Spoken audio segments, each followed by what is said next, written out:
Shumë mirë që e përmendë Elsa këtë pjesë, sepse një tjetër gabim që shpesh ne prindrit e bëjmë është orientimi. Çrregullimet në të folur me raste duhet të trajtohen vetëm te logopedi, me raste tek psikologu.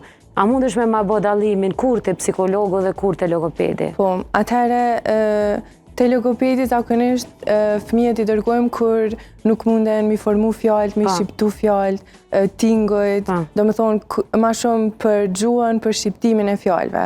Logopedi ju ndihmon do me thonë për mi artikulu fjalët ma mirë, ja u mëson fjalët, ndërsa për te psikologu është më shumë kur fëmija do me thonë mundet me i formu fjalët, den me folë, po vetëm duhet fëmiju me u stimulu pak ma shumë që me janë nxit komunikime.